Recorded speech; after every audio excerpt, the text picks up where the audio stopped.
So I'll lift it up here so you can. All right, I think we're live. Okay, I think you got it. Oh no, press that. Press this? Yeah, I think so. Okay, perfect. Alrighty. All right. All right, girls. Thank you so much. Get ready for bed after that. Alrighty.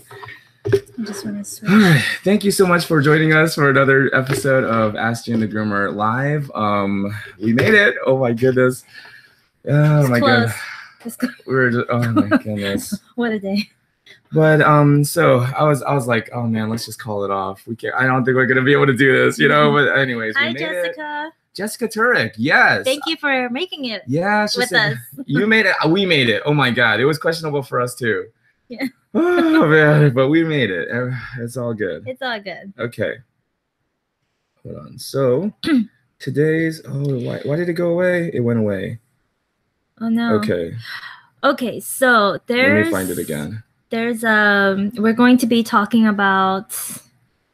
Okay, I got it. How to open up your own home grooming business. Well, how to start a business, really. Yeah. Period. Triple Lotus. Hey, Triple Lotus. Hi. So this question was by Crystal LaCroix. And Crystal LaCroix actually asked about the force dryer before. So I showed, what kind of force dryer I use. So I'm really loving Crystal's questions and how involved she is. And she's actually learning to be a dog groomer right now. So, okay, I'm going to get into this. So this was a week ago. And it's been on my mind. I've been trying to find time, but oh my goodness, we're just so busy. But anyways, here it is. This is Crystal. You want to read it because it's a girl. Okay. Hi, Kimberly. Oh, Kimberly Oros. Nice. What's up? Okay. Thank you guys. We're gonna get into it. Okay, reading Crystal's comment now. All right. I contacted my local animal shelter to offer to volunteer my time there and also to gain experience grooming.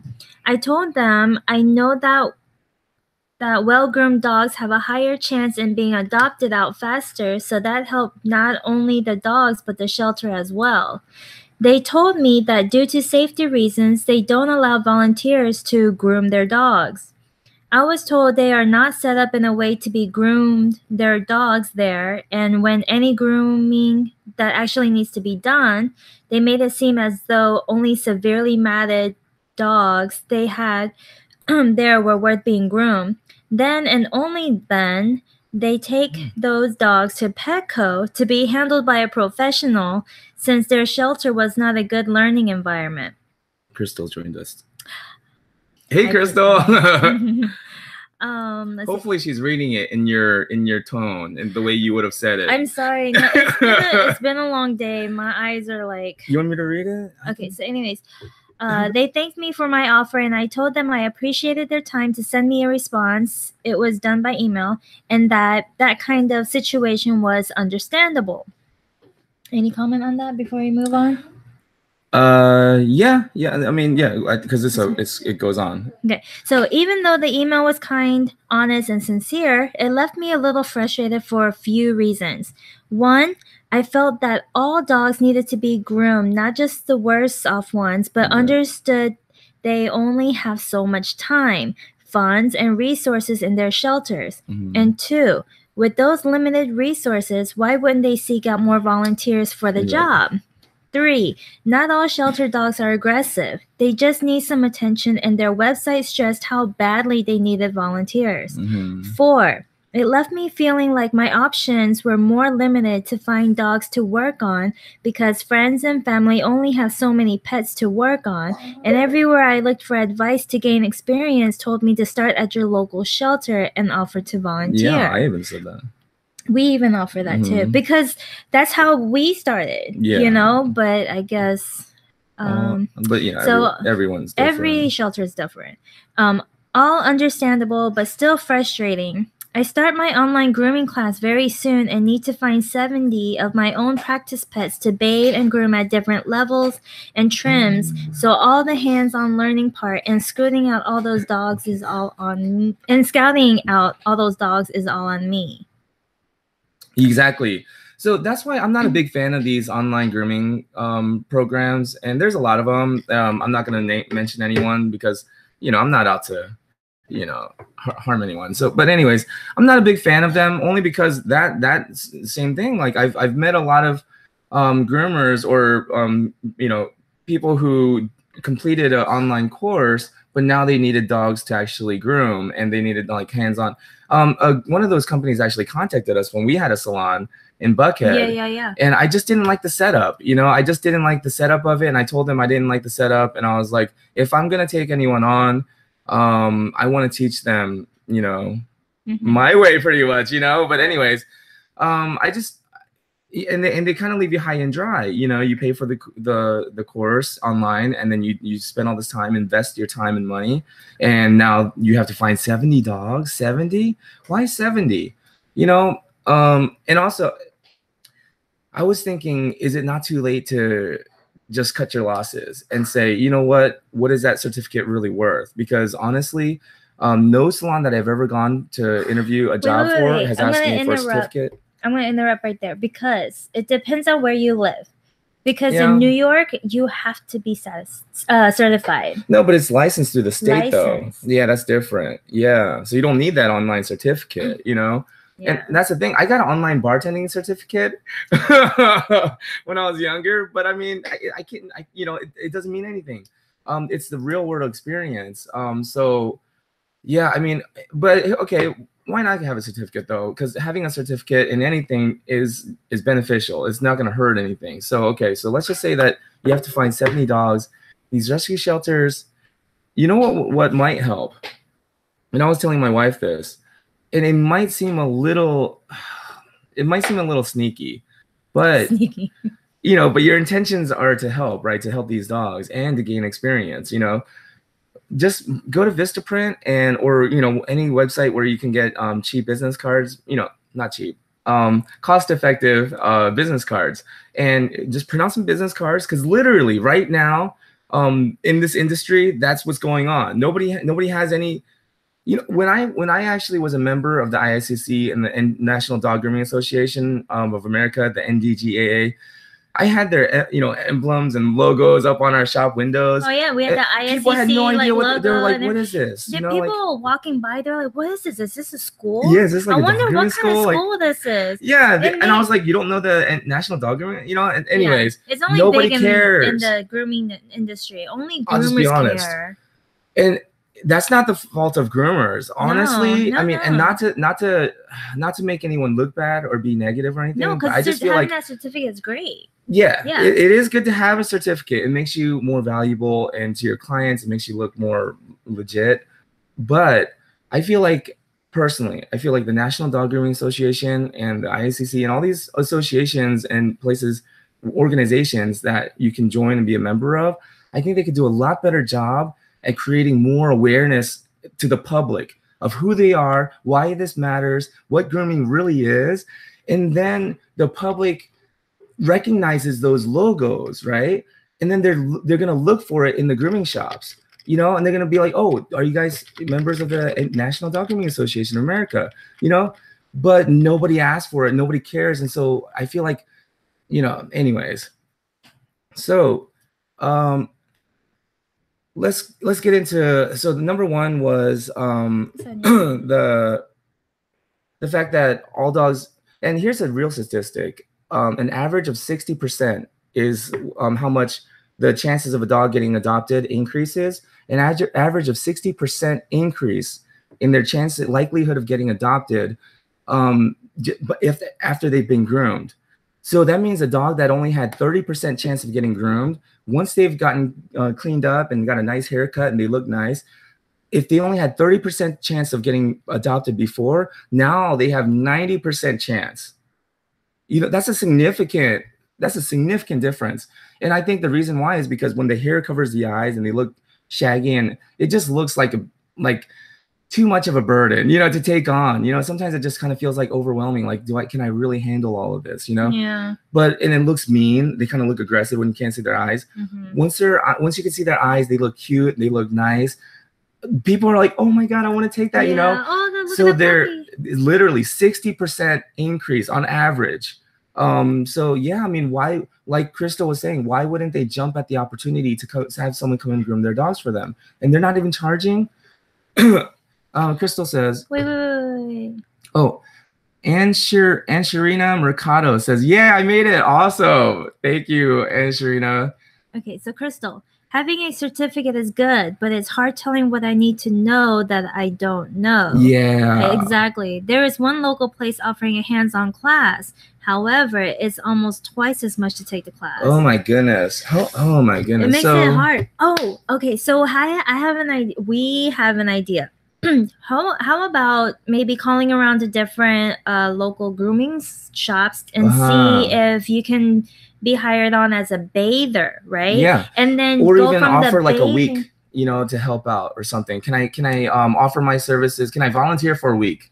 You know? So it sucks that you're not really able to bring in income right away. But the thing is, you can't look at it like that. You have to focus on the end goal. And you have to think about, you know, this is an investment to my future. You know, I'm taking baby steps. So it's like a nurse doing all the dirty jobs. Oh my God. Like I went to go volunteer at a hospital because I thought that I wanted to be a nurse. And all the dirty stuff that they have to do, like changing the nasty sheets. Anyway, I don't want to get into details, but it's worth it if your end goal, if your goal in life, if you've decided I want to be a nurse, and you know, even a head nurse of a hospital one day, right? Let's say that's your goal in life, then all of that is worth it, you know? Oh yeah. If your goal is to become a dog groomer, right? Then you gotta start as a bather. That's called community service. If your goal is to not be a nurse and do something else, then cleaning up all the blood and doing all that grunt work, that's called community service. That's called you're signing in because you got a DUI, baby. But anyways, no, I did it because I volunteered my time because I really wanted to. Well, you know, okay. So Christina Pulaski, one of my favorite groomers to learn from. And Crystal LaCroix, if you haven't already, like their Facebook page, Grooming Professors on Facebook. She gives some amazing grooming tips. And she's an amazing groomer to learn from. I love her style of teaching and presenting information. But anyways, Christina Pulaski, I was sitting in one of her workshops, right? And she goes, always groom with the end goal in mind. She was like, before you even start the groom, always begin with the end goal in mind. Have a picture in your mind of how you want this dog to look once you're done, and start there. Start with that with it already in your mind, and then everything you do is going to be with that in mind. It's going to be purposeful, you know, and it's gonna progress you, you know, further to getting that end goal accomplished, right? And I felt like that was such a great life lesson, not just for, you know, like grooming, but for life in general. Anything you do, your career, have an end goal in mind. Where do you want to end up retiring? You know, how do you want your retirement to look? You know, and then everything you do from today to that day, you're doing it with that end goal in mind. Have a clear end goal in mind, right? So if you're giving up a week, if you're volunteering a week here, you know, and then after that week, they might want to hire you on, and then you work there for a little bit. But and this is going to sound really bad to shop owners, but I say don't stay at a shop for too long, right? Maybe a year or two max. And then I say move. Here's why. And this is going to sound very selfish, but because I've moved around from shop to shop and learned from so many different groomers, right? Some are better known than others, but you know, because I learned from so many different, and I've worked with so many different groomers, and I've seen so many different styles. It's kind of like Bruce Lee's philosophy. You're able then, because like Crystal LaCroix saying, she doesn't even know what she doesn't know. I didn't even know what I didn't know. So I'm like, by working with other people, learning from other people, you pick up things that you would have never even thought of. Yeah. And things that you can't even come up with, you know, when someone asks you, you know, like right now, if you put me put me on the spot, I couldn't think of like, oh, you know, so-and-so taught me something, you know, but it's just little things, and it's called intellectual property, right? IP. it builds up, and then you have all of this different knowledge, and you have all this different information from different people, and then you can take what's useful to you, discard whatever you don't like, and then you can literally make your own style. And this is another reason why we like to suggest going out to different salons and experiencing. It's for the experience and to figure out what type of groomer do you want to be. Exactly. Do you want to be a groomer in a high volumes, salon? Do you want to be in a salon that's more upscale, more high quality? Do you want to work for a company like PetSmart or Petco? Well, the thing is, you don't even have to really pick a category or a label that's already established. You can make your own, because if you think about it, you could say, you know what, I want to make Philly cheesesteaks, right? You could make Philly cheesesteaks out of a vending stand, out of a vending cart there in Philadelphia, right? Or in Washington, D.C. or wherever, those busy streets, sell Philly cheesesteaks right off the streets in a cart. Or you can sell that, what is it, that $1,000 Philly cheesesteak or something at that restaurant. Anyways, you could do that, where it has truffles in it and like special cheese, and it's like, I don't know, like $100 cheesesteak. Before you interrupted me, sorry. Let me go back. I'm just trying to list all the things that there are, because you don't know what you don't know. So there's groomers out there that focus more on color and creative styles. Do you want to do that? Or do you want to be a mobile groomer? Do you want to be a house call groomer like we are? Or do you want to be a groomer that works out of your own home? So you have to, the reason why where you say go out and jump around is so that you get a feel of which part of the industry that you maybe okay, like so you said, this goes right into Jessica. Uh-huh. So Jessica Turek Wanamaker, I think, on Facebook. Anyway, we're friends on Facebook, and she is a groomer herself. This is awesome. There's other groomers giving some suggestions. Advice, yes. So Jessica says, Crystal LaCroix, why can't you job shadow an established groomer? Yeah. That's the best place to get experience. Yes. Ask and here's the thing, though. If you get a nasty response from a groomer that maybe even you admired, right? They're in their local newspaper or something. If you get a nasty response from them, don't let that discourage you. It just happens. It happened to me. Happens to everybody. And I still kind of fighting that resentment. I'm still trying to let it go. Oh, good night, Ava. Oh, my goodness. Oh, my goodness. Oh. Thank you. Good Look night. How big our daughter's gotten. Oh, my goodness. How old are you now, Ava? 9. You're 9? 9. You're not 18 already? No. You're not 18? Why were we drinking wine together then? No, I'm just kidding. My god. I'm just kidding. We weren't. She doesn't even like wine. So good night, honey. Love you. Good night, Annabelle. Okay, we got the little one here now. Hi, Jamie. Jamie from Wisconsin, Green Bay, Wisconsin. Love you. Oh my goodness. Okay. So this one is now 16 years old. No, I'm 7. Oh yeah, she's 7 now. Oh my god. Aren't you about to start high school? No? All right. Okay. All right. Floss your teeth really good. Oh my goodness. Okay. All right. So, Donald. Wow, Green Bay, Wisconsin. Oh my goodness. Donald Buckenmeyer says, my girlfriend and I are doing our dog groomers at PetSmart. Ooh, and eventually plan to open our own salon. What advice do you have for first-time business owners in the grooming industry? Oh my goodness. And your girlfriend, you're not even married? Oh my goodness. Hey. Anyways, hold on. We'll get to Donald. We'll get to your question in just a second, okay? Jamie Hansen, my first time seeing you guys live, and it happens to be a perfect topic. Awesome. Yes, and you know what? We actually we really didn't have time to plan for we were trying to, and we were like, you know what? We actually scheduled our day. We were like, oh my goodness, we can't even do this. Like, we don't have to go to the library. Forget the library. Like I was like, homeschooling can wait till weekend. Oh my, that's pretty much every day for us. But anyways, we were thinking about giving like step by step, if like legally how to start a business, right? And that's really easy. So let's just get that out the way.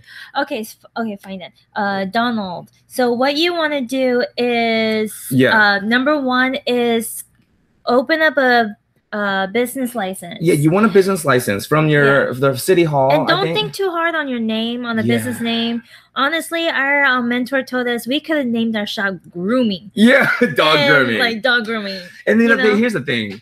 Before we had our own business, I actually was like to kind of drive. We would drive around, see grooming shops, and all it would say was grooming. And I would tell my wife, how original is that? No wonder the grooming business. Anyways, I was like critical of it, right? Because think about it. When you're driving by, that's all they need to know. Shopping plaza, what do you see?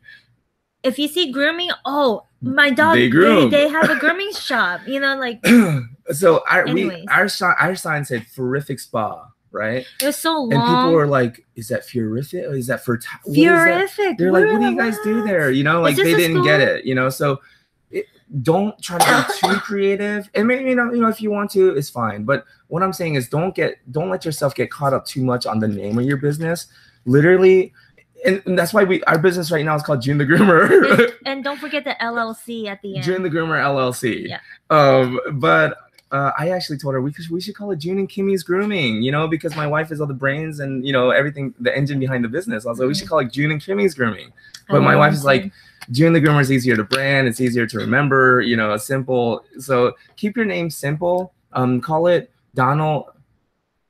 No, you can Donald's be creative Grooming? with your name. I don't know if you have Donald. So maybe you could say making grooming great again. No, I was kidding. Anyways, that was probably a bad political joke. Don't. Okay, I got some wine in me. I was cooking with some white wine. Now I'm drinking. Anyways, scratch that. So number one, you're going to need a business license. Yes. Don't forget the LLC. Number two, if you have LLC. Sorry, honey. The LLC, you don't have to pay LegalZoom. You can. I think it's like $500 on LegalZoom, or you could pay a lawyer to do it, or you could just go on the SOS website, the government website, and go on your Secretary of State website, and just file for an LLC yourself. Mm-hmm. And that's the cheapest way. For me, the cheapest way was to the easiest way was to just go through the CPA. And the thing is, it would be nice if you ask around to don't be afraid to call other grooming shops. Don't be afraid to call other groomers. Mm-hmm. And there's tons of grooming groups on Facebook. Don't be afraid to ask, hey, do you know a CPA in the area? Because if you have a CPA, if you just pick any CPA, they're not going to know anything about grooming, so they can't give you the benefits that you need during tax season. So it's always good to look around, because like the stuff that you buy, that you use and replace all the time, like blades and scissors, things that other CPAs wouldn't don't think know, of. don't think of. You want to find a CPA that's familiar with our industry. Yeah. Okay, so we got business license. CPA is optional. LLC. You get a business license, and LLC is different. You get a business license with the city, the city hall, so you can do business there. Mm-hmm. You get an LLC, so you're incorporated, and also you have to file for a tax ID with the government. And that could, if you're a sole proprietor, you could just use your Social Security if you're, just going to do your taxes on your own. But it's good to get a tax benefits. ID, especially if you might hire somebody. It's good to have a state, federal tax ID number. Mm-hmm. So now you have your taxes and you're legally covered. Now you're legally allowed to do business as groomers. Step one, done. Step two, I say go on Vistaprint. That's what we did. They always have codes for, a whole bunch of business cards for really, really good price. And just keep it simple. Don't think too much on it. You also have to make a business bank account. Remember, once you form an LLC, once you get all the information, once you get all the paperwork in, federal tax ID, then you take that paperwork and you open up a business account. The reason why you want to do that is so that you can pay yourself. Mm-hmm. You want to keep it separate, and it's the reason why you have to do that is tax beneficial. Yeah. And the LLC is very important. It's limited liability corporation. It limits your liability. They can't go after you. Yeah, well, as far as they can't go beyond what the corporation assets are. Yes. Yeah, like they can't get to your personal stuff. Yeah. Okay, so then after that, then you want to think about, how, what you want to brand yourself, Mhm. right? Because you're the one that's going to be the stylist. Branding gets talked a lot about right now, and I think people are kind of like, once you hear the word branding, it's like your brain kind of shuts down. Think of branding as your reputation. Yes.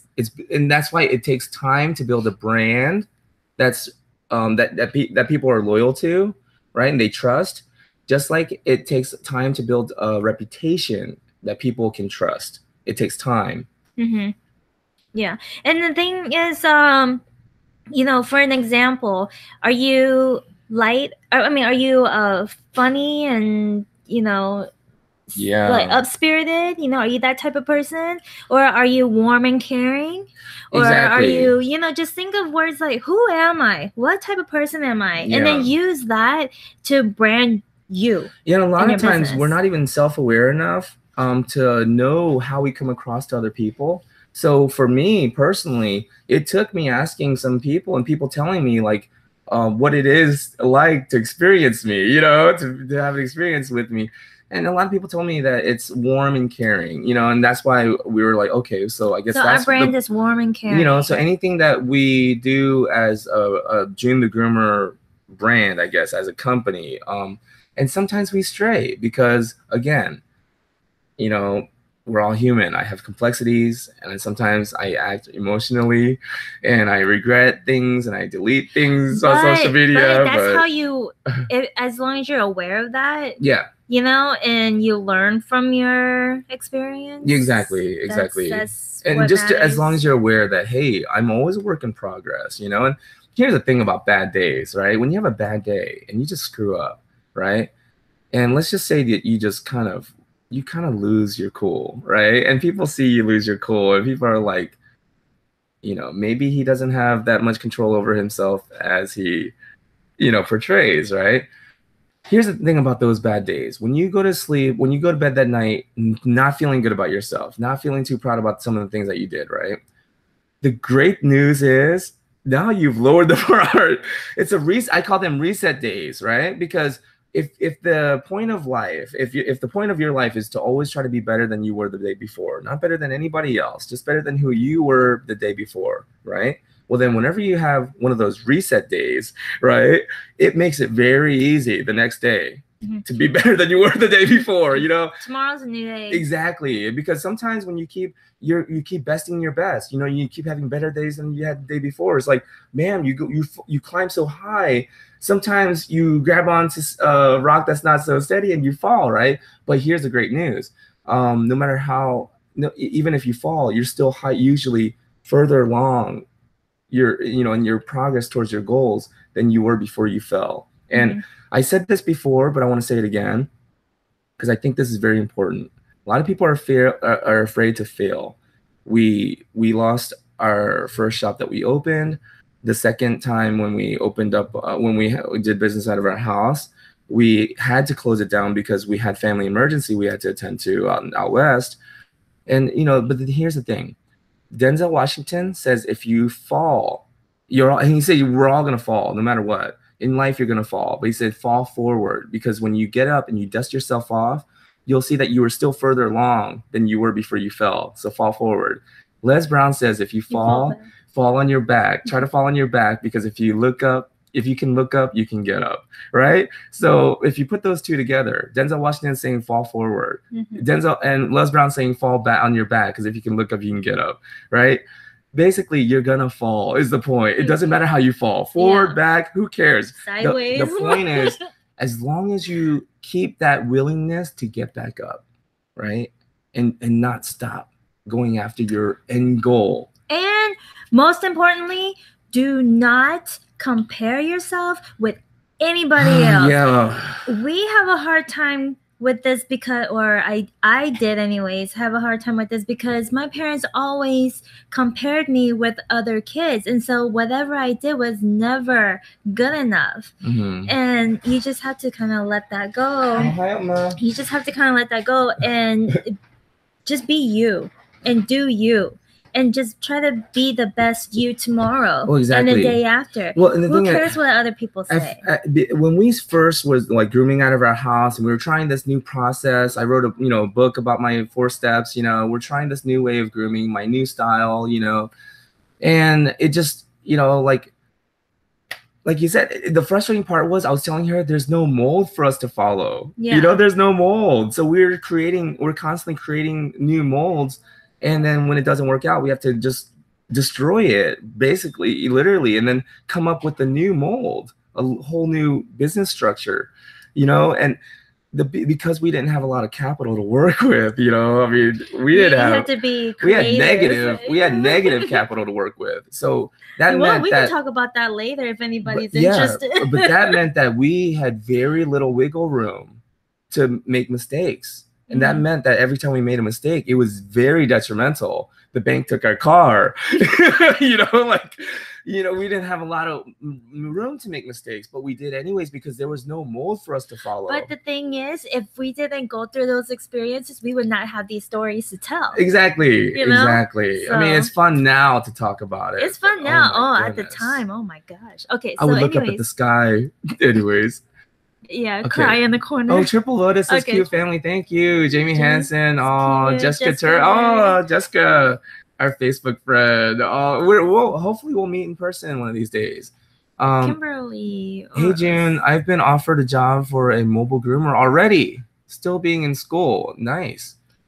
Do you recommend working for a groomer before starting a business? Oh, yes. You have to have that experience. In order for your business to run smoothly, you have to have experience. Yes. And you have to have the skills to pay the bills. Yes. Honestly, you can have the best, catchiest, business name. You can be the next Google of dog grooming, or the next Yahoo of dog grooming. Your name is just awesome. The name of your business. But if you can't do the work, if you can't produce a good haircut for their dogs that they like, then if you don't have the skills, you can't pay the bills, So I would say work at as many different salons as you can. Get as much experience as you can. Many dogs as you can. Before starting your own business. If you want to put out a flyer in your neighborhood saying that, hey,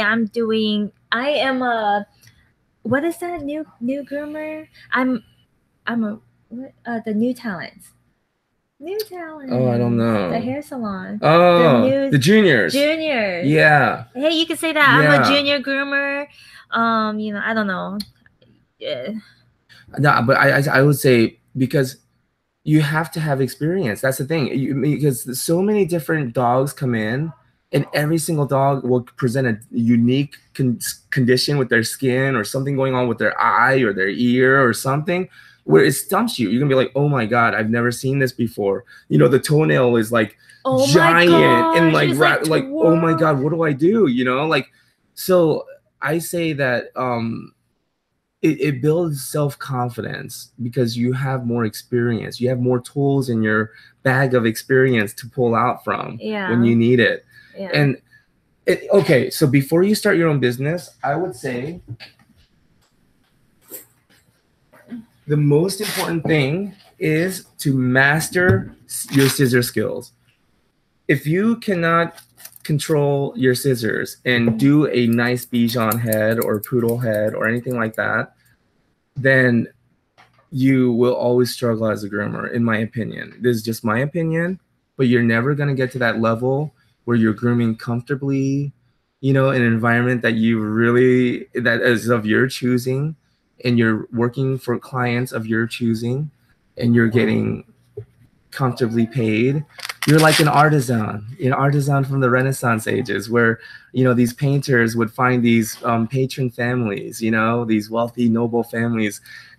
Basically, if you will never enjoy that level of success in grooming, if you cannot master your scissor skills. And here's the thing, mastering scissor skills does not mean knowing which scissors to buy, being able to buy the most expensive scissors out there. That's not mastering scissor skills. Mastering scissor skills is being able to get any pair of scissors, even my priceless Red Robin shears here, right? And being able to do beautiful, nice, sculpted teddy bear cuts on these giant doodles, and on these katans, doing these nice heads. And here's the thing, I didn't even know that I was holding the scissors wrong until a couple of years ago when a friend from Canada, remember Tiffany? A groomer friend from Canada, Facebook friend. And so we met on Facebook and we're groomers, and she's Korean, by the way. And so we just kind of became friends on Facebook, and she came down to Atlanta, and, you know, we had dinner together at our house, and she was like, do you know how to hold scissors? And I was like, of course I know. I wasn't like that, but I was like, yeah, I know how to hold scissors. And she was like, show me. And so I showed her. I think I did it like this, right? Like this. Because you were straining this. Yeah, I was doing like this wrist. or something like You're this. I'll resting show, it on your... right? I think I was doing like this. And I felt pretty proud of myself because I was like, see, I only move my thumb. See that? And she was like, you're not holding your scissors right. And I was like, what? And she explained to me that when she went to Korea, she visited the university there that actually, like a Korean grooming university, and they take it serious. She said the first month, all the students do is just practice their scissors. That's it. They don't even touch a dog, nothing. They practice their scissor skills on, and I have... Oh, I was gonna say, look. I have this kit that I bought. So this is wool, like lamb's wool. And this is a kit where you can like, you know, make a little like a round puff of wool. You know, and like the cake pops? Just picture a cake pop, just furry. Exactly. Yeah. Furry. And so then you whittle it down. So that's kind of what they do, except they have like these you know, fake dogs pretty much with this kind of wool material. And then they scissor beautiful Bijans and like beautiful poodles and stuff out of this just brick, this block of wool. You're just chiseling away. chiseling away, literally, like Michelangelo the artist, you know? So here's what they do. You have to hold the scissors where your thumb is barely in the thumb ring. See that? Before I had my thumb in there like that, right? That's wrong. You're supposed to literally rest your thumb in there like that. So your thumb is not even in there, right? And so that literally forces you to hold your scissors different. See, when I had my thumb in there, my scissors rest right here, right? See that? When I change the grip and I have to hold it so my thumb is on the outside, it literally brings... Okay, turn this side view. It brings it like that. So now I have to hold it like this. See that? So my thumb is not even in there. Yeah, there you go. And only my thumb is moving the scissor up and down. See that? And so, and you can like rest it against like, let's say you have a desk, you know, go up, you go, oh, I should do it like this. Okay, so up and down like that, you know, you can do it up and down like this, you know. So you get used to just moving your thumb, right?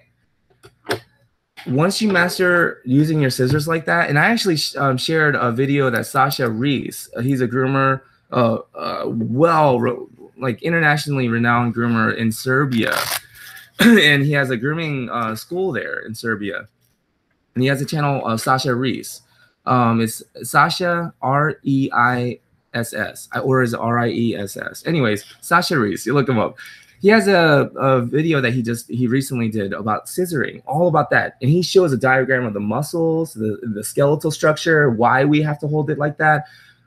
But anyways, once you understand how to hold the scissors and you master, you know, controlling the scissors, and you can literally hand scissor a Bijan, a doodle, a shizu, Great anything. thing about learning how to hold the scissors and scissoring this way, the scissor skills are so important, because let's say you drop your clippers and they break and you don't have an extra. What do? Pull out your scissors. It happened to me actually just the other day. Yeah. I don't know if you guys follow me on Instagram, but on Instagram a couple days ago, or was it yesterday? It was yesterday. Yeah. Yesterday on Instagram, I did a big doodle named Bailey, big fluffy doodle. And I'm doing his body with an A-comb, you know, with my Bravura A-comb, and it's like not really reliable, but I'm using that as a backup because my Andes clippers, my black Andes clippers that I showed recently, the power cord gave out. So now if you turn it a certain way, it works, but any other angle that you hold the clippers, it doesn't work. And it happens every Andy set I buy. This is probably my 4th or 5th model that one that I'm using. It doesn't last even over a year. The power cord always does that. And maybe it's because of the way I'm grooming. I'm moving around a lot with the dog. Anyways, but the Bravura gave out, right? So now I'm stuck. I did the chest, I blended in like a crest on the back of, the crest of the neck into the shoulders, the chest, the body, and I'm about to do like the back torso area, and that's when the clippers give out, right? And so now I'm stuck. But no, I'm not. I have scissors. So literally with my Red Robin shears, and I combed up the hair and scissored everything. I have finished the legs and the head with scissors. Not even that. When I was working at a vet clinic, I was doing a lion cut on this a husky mix. It was like a white husky mix. Doing a lion cut. Did half the body with the 7, blending that mane, half the back of the body with the 7. The other half I was about to start, and the power went out because a huge storm was coming by. I did the other half with the scissors, and I wasn't even that skilled with the scissors at that time. I was like, just starting out, but I saw it as an opportunity to practice, to gain the hours that I needed in the saddle, so to speak, hours in the saddle if you want to become a good horse rider. Anyways. Okay. So Jamie Hansen, sacrifice is absolutely exactly right. You gotta be willing to sacrifice. Jessica Turek, this is fate starting my own business within weeks. So scared and a little clueless. Oh man, yeah. You know what though? We were like that too. Don't say that you're scared. Tell yourself, I'm not scared, I'm excited. Because excitement and nervousness, and fear, it feels about the same. When you're excited, your heart races faster. You get that adrenaline. You feel, it's all over your body. You're tingling. When you're scared, same thing. So rather than tell yourself you're scared, just say, you know what? I'm so excited. This is why I'm feeling this way. I'm so excited to start my own business. And Jessica, oh my goodness, I wish you the best of luck. If you have any questions along the way, just let us know. Me. Yeah, especially. Well, the thing is, I always tell people message me, but I may not get back to you for a while, but we'll do our best. Yeah. We'll do it. Okay, so Donald. How do you establish pricing for you? So Donald, we covered that in our last Ask the Groomer this session. It was like an hour and a half long. So but okay, just to make it quick and short, how do you establish pricing for your grooms? Yeah. Number one, formula. I would ask calculate your expenses for the year. Right, remember? What you want to do is calculate how much how much goes out every month, right? And then what you want to do is calculate your business expenses. Like on average, how much do you your numbers are going to change. You're always going to adjust your price. We're constantly adjusting our prices too. But anyways, just to start off, maybe call around to see who, other local shops, see what they're charging. Well, really, it doesn't even matter what they're charging, because if you need to make a certain amount, you don't need to be too, but you can't be too out, like too. You don't want to price yourself out of the market, but then again, you don't want to charge too cheap, but you don't want to charge too expensive either. So that's why I'm saying you have to call around to get a ballpark of what they're charging, right? Yeah. And then what you want to do is once you find out what they're charging, then what you want to do is write down a list of your expenses for the month. And then, ballpark how much, your shampoo is going to cost, shampoo, conditioner, and there's finishing spray. And you want to, I see on here you asked about insurance too. So you want to add the insurance. If you have a program that you use on the computer for scheduling and stuff, you want to add that in as your monthly expense. Okay, so add that, then divide it by 4, right? So that gives you how much you need to make a week. So then figure out, and then you can break it down to how many days you work, and then it'll show you, what you need to make to break even. Yeah. And then from there, once you have that number, then you can see, okay, this how many dogs can I physically do? Yeah, in a day. And then just adjust your price accordingly. Yeah, because it's even us. If we wanted to schedule 6 dogs per day, we have the business to do it, but I physically can't. You know what I'm saying? It's like I No, the physically thing can is- only groom The like thing is, 3 max. You want. I say that you cannot rush grooming, because grooming is the dog that you're working on is your art piece. Not just your art piece, but that is your walking advertisement. And they're alive and they remember. And so the next time you groom them, if you want it to be easier, they have to have had a good experience, you know, or it's not going to get any better. It's going to get worse. But what about Governors Insurance? Governors, they go around a lot of the grooming trade shows. I've seen them. They're great and they're inexpensive. There's another company that emailed about pet insurance, but I There's just a lot haven't of got them. And they're not around to that- it. It's not that expensive. And I mean, a lot of times you could just call your own insurance, you know, whoever you have your car insurance or home insurance with, and ask them about it. If they have like business insurance that would cover, you know, dogs. Yeah. And the thing is, dogs, unfortunately, in the eyes of the law, they're personal property. Yeah. So that's how they're covered. And so yeah. it's not that expensive. It's really not that expensive. I would just do your research and go with the one that you trust, you know. Yeah. And Sharina Mercado, I always learn a lot from you guys. Thank you. Oh, thank you so much, thank Sharina. you. Sasha Buckenheimer. Sacha. Is it Sacha or Sasha? Sacha Buckenheimer. What do you do if you are discouraged about what you did wrong and when you want to give up? Oh, yeah. Try not to be so hard on yourself. Well, and also if you're discouraged about what you did wrong and you want to give up. I've had that happen before. When I cut the dog's ear, remember when I cut the dog's nose? So she was a puppy, and June was scissoring around the feet, and she just put her head down, and then as the scissor was closing, and it nipped her right there. I mean, when I was working at the vet clinic, thank God I was working at the vet clinic. When it happened, I accidentally cut into a dog's ear, a poodle. I cut into the ear leather, halfway into it. I mean, oh my goodness! And I literally wanted to quit.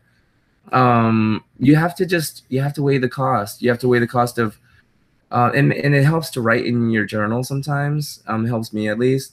And just talk to yourself, write to yourself in the journal, and just what is the cost if I quit? What would it cost me? You know, and what would it cost me if I continue to go on? And you know, is it worth it? And here's it's important to weigh out the pros and cons. For me, a lot of times, listening to these motivational speakers and, you know, Jim Rohn and all that, it helps, but to a certain point. When I feel so down and I feel so discouraged like that, the only thing that works for me is music. And for some reason, music cuts right to my heart, and it's able to somehow get me going again.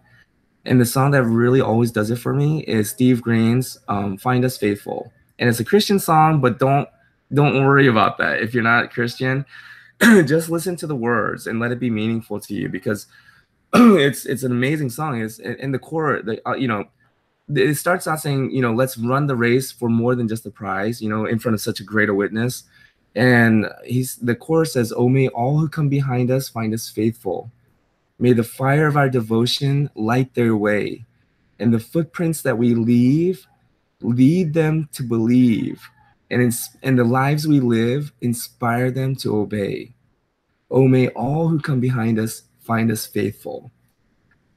And you know, the way the music goes along with those words is powerful. And also Rich Mullins has a song, you know, "Hold Me Jesus." But anyways, you know, because I'm shaking like a leaf. For me, it's songs.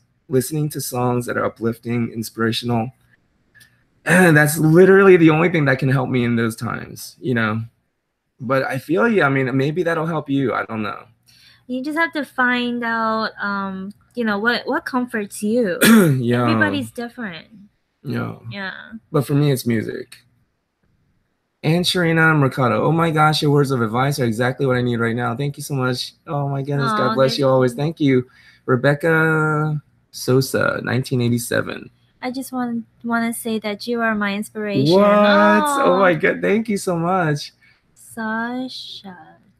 My dad, Donald. Oh my goodness. Oh, So I was saying, like, Donald what's going on here? Okay. I was like, As that your last question, name. I was wondering, how do you start a business with the right insurance and establish pricing for your grooms? Okay, we went over it. Yeah, so basically, insurance, the best insurance is working on your personal skills and your scissor skills, making sure you can cut exactly where you mean to cut, and you have the control to pull back when the dog moves unexpectedly, right? But you're only gonna know that with experience. Exactly. You gotta get your hands on as many dogs as you can. I say that's the best insurance. Other than that, the kind of insurance you pay for, governor. If you're in the U.S., governors does a good job for the industry because they're familiar with the industry. Yes, I would go with and establishing pricing for your grooms. Let's go ahead. I'm sorry. It's okay. Like she said, price your grooms to, you're pricing per, you know how many dogs you can do per day, and you price accordingly, to how much you need to make for that day, right? Yes. Rebecca, I just hope one day I can be as good as you. I just became a groomer last year. Oh my goodness, you can. Nice. Not only can you will. Or even better. Oh my goodness, sometimes I look at my grooms, I'm just like, you're just being too critical. You're being overcritical of your own grooms, but. Oh no, the message. Kimberly, maybe we answered the question. Donald, thank you guys so much for answering mine and my son's questions. I love you guys and you inspire me so much. Wow, thank you so much.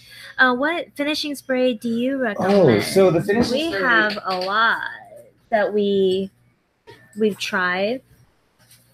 Did you like the one we're using right now that I really like is this one here, Equis Elite. It has a really nice, like citrusy, kind of botanical smell to it, but it's not overbearing. And you just need to spray a little bit. Scent. It's just a mist. Yeah. Oh my goodness. Thank you. We have a fan over there, so. But the ingredient. Well, anyways, you don't. Yeah. But you can buy it on their website because I don't know if they sell it on. Okay, here's the features. Online. So it says pomegranate seed oil for soothing, moisturizing, sun protection, grapeseed oil, macadamia nut oil, sunflower seed oil, green tea extract, lavender extract, brown algae extract for shine and moisture. So yeah, I really like this, and the spray's not too bad. The smell's not too strong. So that's what we're using right now. But again, people ask me all the time, my clients are like, oh my God, how did you get them feeling so amazing, so soft? What did you use? And I tell them they felt that way before I washed them. It's not really the shampoo and the products. I mean, they help, of course. But if you do a good job combing out the fuzzy, brittle hair that has that grainy texture to it, once you comb all of that out of the skin, right? Then all they feel is nice, smooth, live hairs. Mm-hmm. And so that silky smooth dog was always in there. I didn't create it. It was always there. I just chiseled away the excess. Like Michelangelo, baby. That's what we do. We're artists. Okay. I got a little bit too much wine in me. All right. So do we have any other questions going on? No. What we wanted to show how I actually walked into yeah. Okay. So a lot of the questions that come in, they want to know how he. Hold on. Excuse the mess in the back. It's kind of messy. So they want to know. Okay, when you walk into a client's home, how do you carry everything, right? And so what we found convenient was to get a backpack and put all your tools and stuff in the backpack. And the backpack was a gift. Someone gave it to him. And what he has in there's like different pockets. It was Tiffany Moses, the editor of The Art of Grooming. Nice. So it's really nice because the backpack has different compartments. And so you can put your combs, your stripping knives, your hair dryer, or handheld dryer. So he has his backpack right there. And then he has his grooming his grooming table, and the broom, and the dryer, and a bag to put clean towels in. And there's a grooming table with the arm going across. Right grooming there. arm. Here's the arm right here. Whoa, whoa, whoa. Like that. There you go. There you go. Yep. So, and so setup, basically, I have Just the go hose to this force dryer in my the backpack. So, in all the tools. So I set up my table, and then I put a towel down. I put a towel down on my client's counters to put the tools on top of. And then, and the towels I have in this bag here, and I have a bottle of shampoo, and and the broom and the dustpan is to clean up the hair afterwards, right? So this is how I walk into clients' homes. A little less drunk. No, okay, so and also we have this thing here. For those that have, the bathtubs that don't have a hose to come down to wash the dogs, there's this adapter here. Okay. Well, option 1 is this adapter here. It hooks onto the. Can you see that? It hooks onto the sink. Yeah. No, there's a little picture of it there. How it hooks onto the sink. Yeah. There you go. It just covers the faucet of the tub. You got this like at Home Depot? Yeah, $8.89 or something like that. Just under $9. $10. This is a bottle blaster. This is about $8.99, I think, like $9. And this little attachment here. If you go to the trade shows, it's free. They give out samples. Yeah, or you could just go on. We made a video of this too that has a link to it, or you can just go to bottleblasters.com. This is Bottle Blaster. Or you can look for it on Amazon if you have Amazon Prime. So sometimes I take like 6, 5 or 6 of these big Fiji water bottles, empty bottles, and put a top. Use this top. And I use that, so I manually wash them. I mean, you just have to kind of think outside the box and be creative on how to go about getting the grooms done. Okay, there's also a lot of YouTube videos where like DIY home groomers. And actually, this is what was her name? Oh, I wish I could remember her name. The groomer from Washington D.C., the house call groomer. Oh, but anyways, she was telling me she was the one that told me about it. But you can find a lot of videos on YouTube. But you get a submersible pump, a water submersible pump, and you can get it on Amazon for like $35. I went to Home Depot today. It's like the cheapest one I saw there was like $100. But anyways, you get a submersible pump. You get a 5-gallon tank. 5-gallon bucket. Those plastic buckets, Home Depot or Lowe's. You get one of those empty 5-gallon plastic buckets. You fill it up with water. You put the submersible tank in there, submersible pump in there, and you have a little 4-foot garden hose or little hose that you attach to it with a spray nozzle. And now you have a way to you have water pressure. You have a spray nozzle. You have like a mobile bathing system right there. You can even do it in their driveway. So I'm looking into that as well. I might actually build my own kit and then order it off of Amazon, and if I do, I'll make a little DIY video about that as well. Show you guys. So Donald Bruckenhammer retracted his message. Donald? No, it's kidding. Ruben. Hey guys, my wife and I want to start our own home grooming business. I'm wondering if we should charge for the bath and trim together or separately. This is what we recommend. Charge so you don't depend on the tip. And do it together so that it doesn't seem too salesy.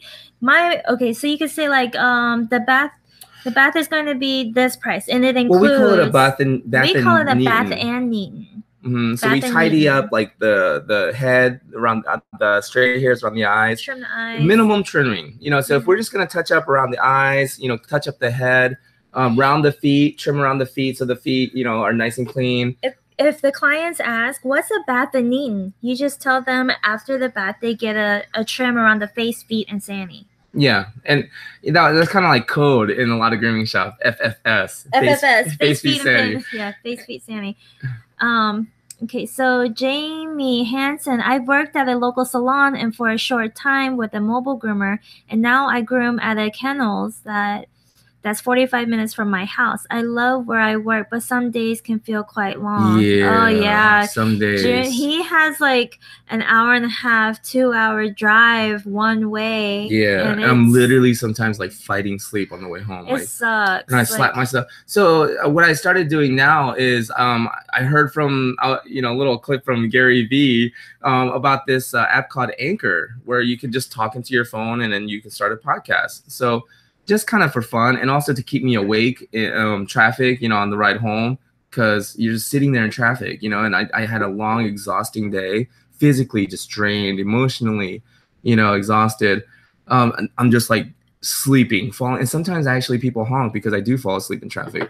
So it's kind of dangerous. It's getting pretty dangerous. So I'm doing these podcasts now on the way home, and I deleted the other one because I actually sang. I made the mistake of singing that Steve Green song that I just quoted earlier, and I got all choked up. Did you get emotional? Yeah, I got emotional. I got choked up. Did you cry? Yeah, a little bit. Well, I didn't cry, but I got choked up, and so I deleted it. Oh. That's why. But anyways, my most recent podcast episode, I deleted it, but it's on Anchor. But here's the cool thing about Anchor, the app. It uploads it onto Google Music, iTunes, all of that. So it's available wherever podcasts are available. So it's really cool. It's, kind of playing around with it now. Moving on. Kimberly, what do you do if a dog bites too much and is unable to be groomed?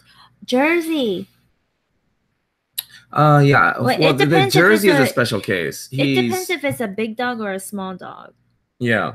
Every dog is a special case. Every dog is unique. It's case by case. But let's just say, here's the thing, though. I've gotten to a point now where I don't have that arrogance where I feel like I can't say I can't groom a dog because that somehow reflects on me and, no.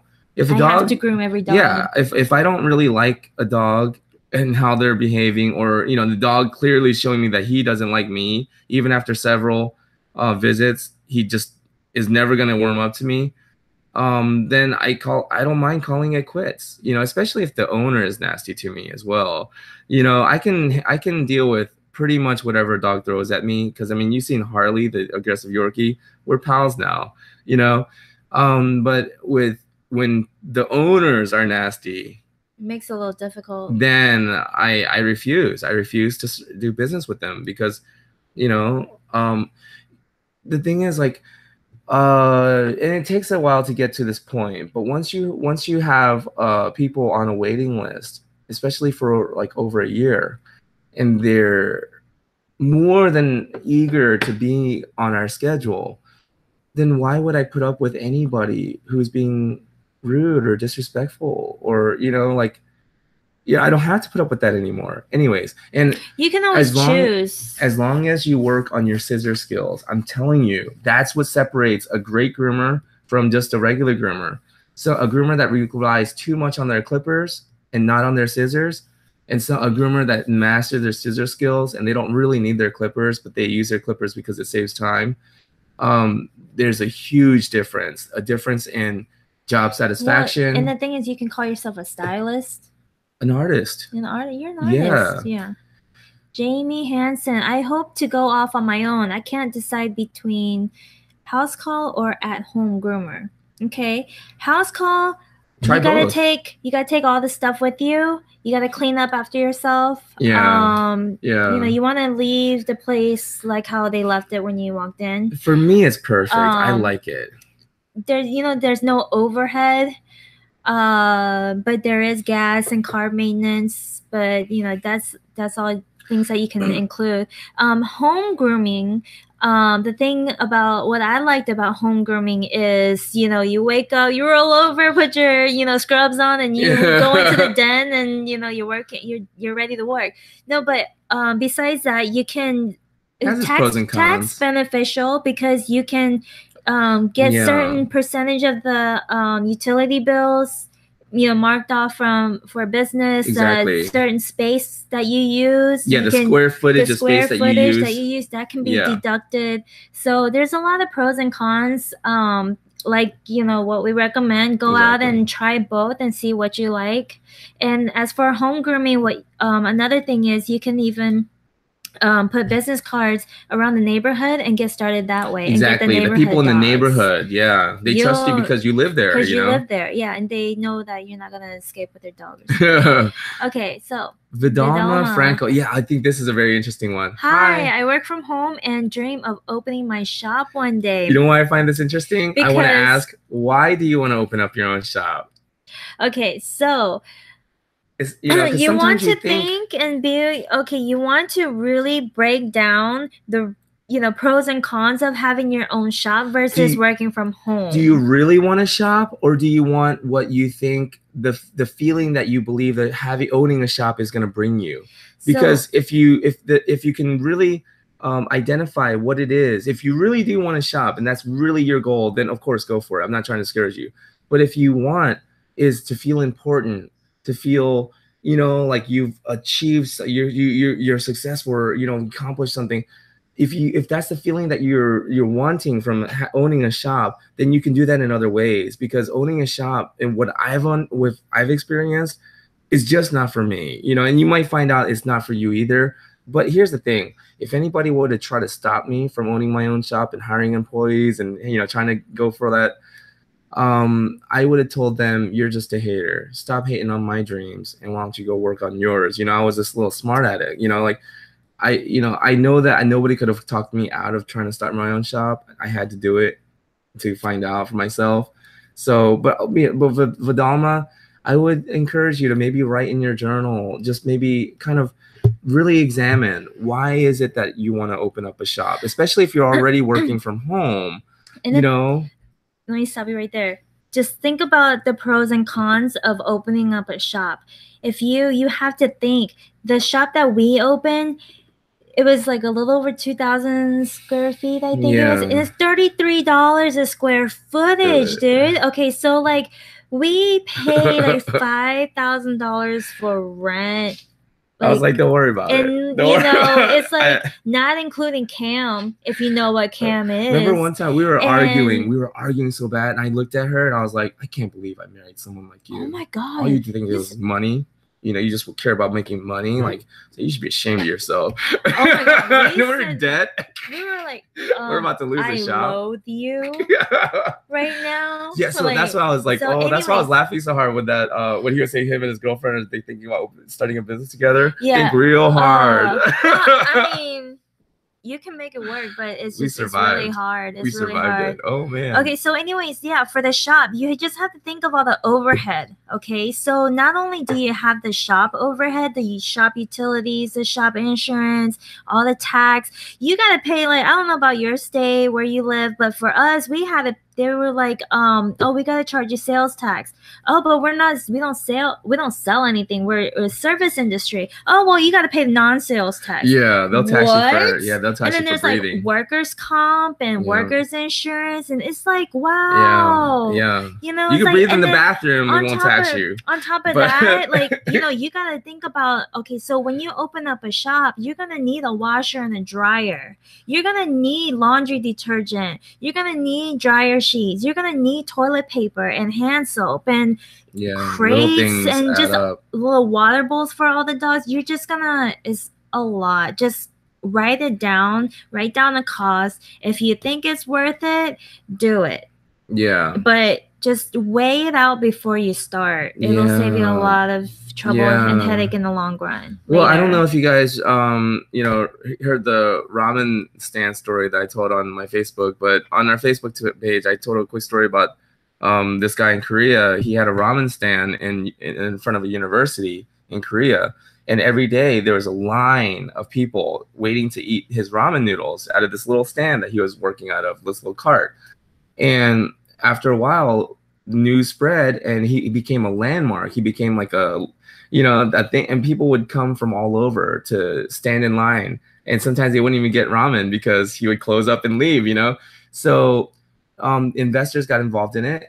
They opened up a ramen restaurant of his right there on the corner where he was. And they went out of business because it was that line. You know, it was having that line of customers that made it remarkable, made it something to talk about, and people wanted to come. Because I mean, if you go out to eat, I want to go, or I mean, I want to go to a busy restaurant, not a dead restaurant. Exactly. And also it could have been little changes in, you know, because now that it was a big restaurant and they had a lot of people employed, maybe it was just a little change in how they were cooking their ramen. It tasted different. Yeah, because they wanted, you know, efficiency. It's faster, you know, and maybe it tasted more generic. You know, maybe it was something that the old man was doing because he's moving slower, he's cooking slower. Just, you know, the flavor, you know, it was just different. And who knows? Who knows what the secret was? But sometimes if you're already having a successful operation, I guess, at home, why change it? And you try to go big, sometimes just consider. I mean, and not to stop you. I mean, I don't want to tell people how to live their life. Everybody has different dreams, yeah.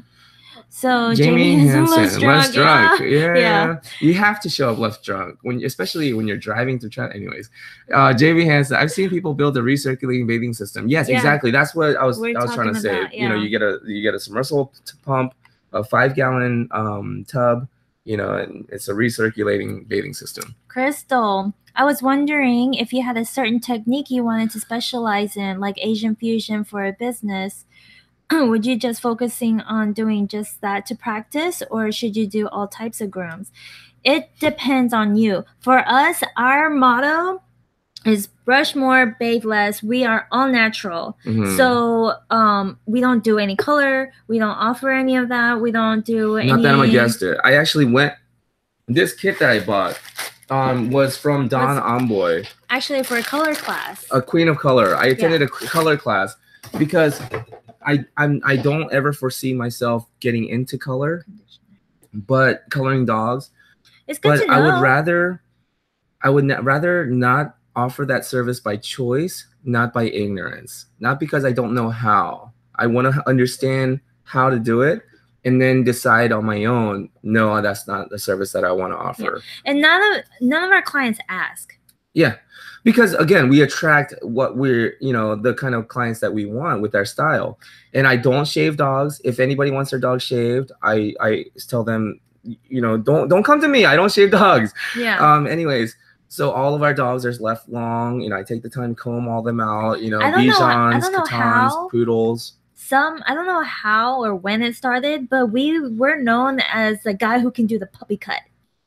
So, you know, teddy bear cut. The teddy bear cut. So it's up to you. Some people want that Asian fusion style. Is that the type of customers you want? I never like to groom. I never like shaving dogs, like Huskies or Golden Retrievers. I never like doing it. So that's the thing. It's like here's a great example.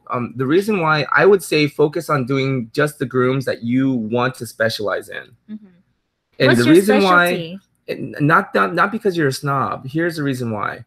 When I was a kid, and this is back in the 80s and 90s, early 90s, I heard the story. So I'm not sure if it's true anymore.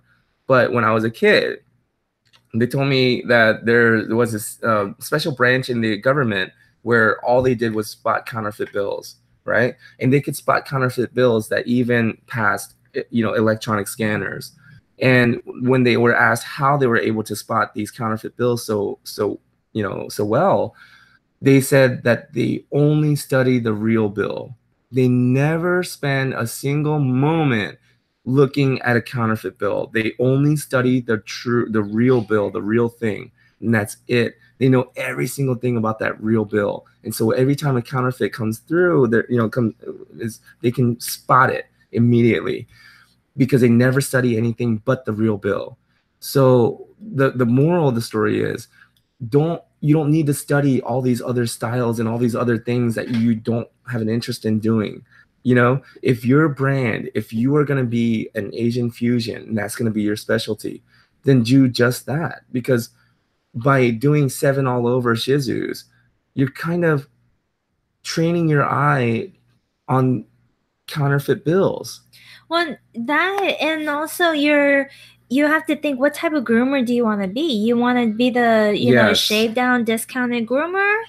You know, or do you want to be a groomer with high quality? That's how I quit my job in Arizona, in Tempe. I told the owner that the feeling that I get here is that if I continue working here, I'm going to become faster. And my goal is not to become a faster groomer. My goal is to become a better groomer. Better quality groomer. Yeah. And I told her that for me, what I become is much more important than what I get. And I was like, I have to walk away from this job because I can feel myself becoming the kind of groomer that I don't want to be. Mm-hmm. And what you become is much more important than what you get out of a job. Yes. So if you're working at a place where they're pushing you faster than you're comfortable, when they're doing, when you're asked to do things that you're not very comfortable doing, I would say quit. And you don't have to exactly tell them this is why I'm quitting because you made me do something uncomfortable. You just make up a reason. Mm-hmm. I'm not gonna give too many details because I don't want too many of my former employers to know. No, I see. It's very important who you become because that carries you into your future. Exactly. So you like we talked about at the beginning of the show, you have to keep the end goal in mind. Sometimes what happens is you have this end goal where you want to be. You might have to like break it down and do baby steps backwards, and then know where and how to build a strong foundation. Yes. To get to your goal. Here's why it's so important to have an end goal in mind and always be working towards it. Always making sure that your actions are taking you closer towards your end goal. Here's why. Quote, "The wear and tear of living is not worth the price you pay for it unless you're really aiming for something, unless you're really going for something and using your time that you've been given here to do something worthwhile and meaningful to you." That's Napoleon Hill. What was it? Jim Rohn quote? How risky life is. You're not gonna. Yeah, Jim Rohn says, "I'll tell you how risky life is. You're not gonna get out alive." Yeah. Right. And Denzel Washington says, "You'll never see a U-Haul following a hearse." And that's so powerful. I'm gonna say it again. You'll never see a U-Haul following a hearse. You cannot take anything with you when you leave this realm, right? This existence, this experience that we're having. You cannot take anything with you, but what does go with you is what you become. Yeah, and the experiences, the stories that you've left behind. All of that makes you become a special person. And you get to take those stories, those experiences with you when you leave this technology place. These days, I mean, it can stay forever. You'll be remembered forever. My great-grandkids could be watching this one day and they'd be like, "Oh my God, my great-grandfather was an idiot." No, don't say that. No wonder I'm like this. Don't say that. Be kind to yourself. I got you, great-grandson. Be kind to yourself. Okay, Gabrielle Bruno. When I did house call grooming, I bought and used a booster bathtub. Yeah. It's nice. We had one. I had one. We left it at my parents' house in Arizona. And I didn't like lugging it around. Personally, I didn't like lugging it around. It was an extra trip for me. I don't like extra trips. I mean, but if it works for you. Yeah, exactly. Don't let anyone tell you what to do. There's no right or wrong way. If it works for you, great. Exactly. What's right for you may not be right for me. And what's right for me may not be right. The best relationship advice I've ever heard, I'm going to give this to you. I hope you guys are listening close. Take notes. You got make sure you have a pen and paper. This is the best relationship advice you're ever going to get. Don't give relationship advice. Because what works for us is probably not going to work for you. And what works for you is probably not going to work for us. Yeah.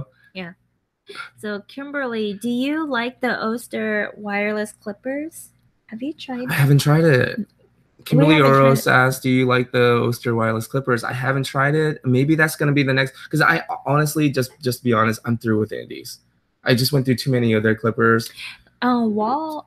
The wall one, it's so clunky. It's just too fragile. I'm working with dogs here, not clients who sit. If I say, "Hey, could you tilt your head out for me?" The dog's not gonna be like, "Oh, no." Shoot. So I need something a little bit more durable. So we probably try Oster. I might try the Oster. Do you like Kimberly, it? thank you. Do you like it? If you have it, do you use it? What's your advice? Exactly. Gabrielle Bruno took the legs off to fit into the car and put them on when I that's what I used to do when I got to the clients. I mean that's the only way. For me, I just didn't like it. Yeah. Okay. So M and J. It says it's J. It says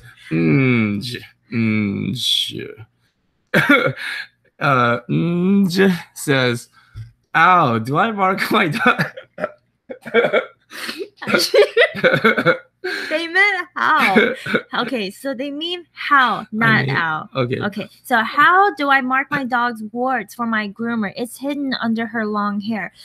You can just show them. And the thing is, it's the groomer's responsibility because we are all hands on the dog. So we should find it. Honestly, the groomer should be the one pointing it out to you. Like, hey, did you notice there's a wart here? Exactly. Honestly. Yeah. So it's yes. Point it out to them. Show them. So as a heads up. Yeah. But honestly, it's the groomer's responsibility to know that the wart is there and not to. Yeah, there's the groomer is usually the first line of defense because we're literally looking at every square inch of the dog's skin. And so we're the ones that's supposed to alert the owners and let them know, hey, there's kind of a little weird bump, on the tummy area or something, like. No, but the thing, you don't want to say that it's a cyst. You just want to say, hey, there's a bump. I noticed a bump here, or I noticed a wart here. Like we're the ones as groomers. Christina Pulaski, she says that groomers are the safekeepers of the dog's skin. So yeah. And if we recommend that the client takes their pet to the vet, then the vet won't have any hard feelings on us. I don't know why vets don't like groomers so much, but there's not all vets. Not all vets. It's debatable. Crystal LaCroix says, how do you groom a dog who absolutely petrified of getting their nails cut? So I like to do the football hold. I actually made a little clip, extracted it from the Harley video called the football hold. But I like to do a football hold. But otherwise, if it's a big dog, remember that you Sebastian? Sebastian was so scared to even come near us. How'd you do his nails with Ingrid? Oh, well, we had him, they were the owner of the dog is a Great Pyrenees, and the owner is a friend of ours, Ingrid. She was holding him, and then I was kind of holding him, and we were, both have to be calm. The owner, if the pet owner is going to help you, they cannot be, it's okay, okay. Yeah, they have to be calm. They have to be calm themselves. You have to be calm. And if you cannot get it done that first visit, it's okay. Exactly. Just explain to them that this is part 1, which is building rapport with the dog. Exactly. Okay. And then now that the dog knows that you're not going to do any harm, it's going to take time for them to trust you. Well, name and explain. Name and explain is a technique that Casey Cover coined. Casey Cover is a dog. It's not just a dog, animals like specialist. She even had a white rhino that had an infection because poachers took off their horn. To come up and offer its horn to the gate so she could put the medicine and antibiotics on its injury, just by name and explain. So name and explain. The idea is you name the tool, and then you explain what you're going to do with it, right? So I would let's say Kimmy here is a dog that just doesn't want her nails done. She's like pulling, she's like, I say, this is a clipper, say, hey, and I'm not even going to hold her point. I'm going to say, hey, it's okay. This is a clipper. See, it's a clipper, nail clipper. See, clipper, right? I'll say, this is clipper. I'll keep naming it. It's clipper, good clipper, right? Good clipper. Good girl, good clipper. Should I be growling right now? Yeah, right. And then I would hold her paw, right? And then she's gonna, and I'll just wait till she calms down. And I'm gonna say, good girl. I'll let it go. Let her know that when she's calm, I'll let her go. And then hold it again. And then I'll be like, it's okay, calm. And then when she's calm, let it go. Okay, good. And then, so that's called pressure and release. And that means that dogs don't learn from the pressure, they learn from the release. So you have the pressure on her hand. She's like, let it go. No, I'm gonna hold the pressure, keep the pressure on there. And then as soon as she stops, we make eye contact. And I say, it's okay, good, good. And I let go, you know, as soon as she stops fighting. So they learn that, oh, when I do this behavior, the pressure is gone, right? That's called release, pressure and release. So we're going to use a combination of pressure and release and name and explain, right? So pressure and release. So now, hopefully after a few minutes of this, you know, maybe 5, 10, every dog's different, you know? So she's finally let me pick up her paw. It's kind of a game to her now. It's an activity. Oh, and if the pet owner has treats, it's good Exactly. to reward. Yeah, it's all about building rapport. It's all about building Take this it relationship with this dog and treat it like this is an activity that we're doing together, right? This is a game that we're playing. Okay. Now you've already named the clippers. Okay, here's the clippers. You know, I'm gonna hold your paws, clippers, and we're gonna touch. Touch. At first, she's gonna freak out. You say, no, it's okay. Touch. Good girl. Good girl. Right. and then you do it again. We're gonna touch. Touch. Good girl. Right. And then you keep doing that until she's okay with you touching her. Right. And maybe that'll be the first day. You come back another day. Good girl. Remember the clippers? Remember the touch? You know, touch. Good girl. And then you clip. We're gonna clip. And then sometimes you'll be able to clip all 4 paws in one sitting. Sometimes you'll be able to clip 1 or 2, and then she's gonna fight again. You're gonna have to do the whole name and explain. Sometimes you might not be able to do the Dremel either. Exactly. So we have to understand that this is a person. You know, this not even. I mean, it's a dog. You know, like. Even though a long-haired sheepdog. But we have to understand that she has feelings about this, right? She has emotions and thoughts, and she's gonna have memories about this, right? So we want to constantly reassure her and help her understand you may have had a bad experience before, but with me, it's not gonna be that way. I'm gonna make it fun. I'm gonna make it good, you know? And that's why I think it's so rewarding as a dog groomer to get those kinds of dogs that may have had bad experiences or may not have, maybe just be terrified of everything. But to be able to work with those dogs and guide them through something that terrifies them and guide them through it to the end and show them that it's okay and do it in a way that helps them grow is one of the most rewarding parts of our job. Yeah. Okay, moving on. Ruben, what do you recommend for pricing a shave versus a style? This is up to you. So I don't shave, so we don't shave.